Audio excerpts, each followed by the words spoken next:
السلام علیکم ورحمۃ اللہ تعالی وبرکاتہ۔ امید ہے تمام دوست احباب خیر و عافیت سے ہوں گے۔ سوات اور بنیر میں جو سیلابی صورتحال تھی وہ آپ نے بہت ساری ویڈیو میں دیکھا ہوگا، اور پھر اس سیلاب کی جو تباہ کاریاں تھیں وہ بھی آپ نے دیکھے ہوں گی۔ کسی شاعر نے کہا تھا کہ جگہ جی لگانے کی دنیا نہیں ہے، یہ عبرت کی جا ہے تماشا نہیں ہے۔ کبھی بھی انہوں نے یہ نہیں سوچا ہوگا کہ اس طرح بھی ہو سکتا ہے اور اس طرح بادل پھٹیں گے اور اتنی تباہ کاریاں ہوں گی، لیکن جو کچھ ہونا تھا وہ تو ہو گیا۔ اب یہ ہے کہ ہمیں کیا کرنا چاہیے، کیونکہ اس وقت وہ لوگ جن کے کافی بہن بھائی دنیا سے رخصت ہو چکے اور ان کے گھر گر چکے، بستیاں کی بستیاں اجڑ چکی ہیں، اس وقت مجھے اور آپ کو کیا کرنا چاہیے؟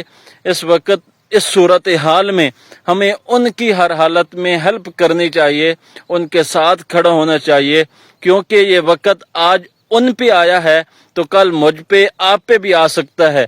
اللہ رب العزت نے فرمایا تلک الایام نداولها بین الناس، تو اس لحاظ سے ہمیں ان کی ہیلپ کرنی چاہیے۔ آپ کے قریب جو بھی ادارہ کام کر رہا ہے آپ ان میں جائیں اور ان کے ساتھ تعاون کریں تاکہ وہ ان کے ساتھ تعاون کر سکیں۔ یہ اس وقت سوچ اور فکر کی ضرورت ہے۔ اگر ہم اس طرح نہیں کریں گے تو کون آ کر کرے گا؟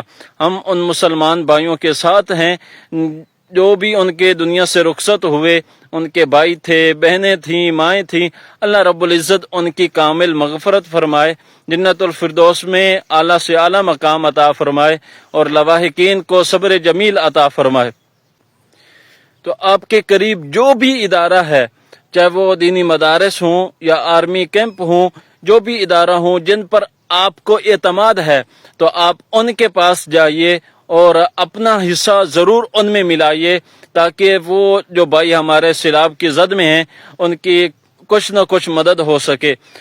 ہم جتنی بھی کوشش کر لیں ان کے بلند و بالا عمارتیں ان کو بنا کر دے دیں، ان کو محل بھی تیار کر کے دے دیں، لیکن پھر بھی جو ان کے خاندان ان سے بچھڑ چکے ہیں، ہم وہ تو پورا نہیں کر سکتے، اور لیکن پھر بھی جو کچھ ہم سے ہو سکتا ہے وہ تو ہمیں کرنا چاہیے۔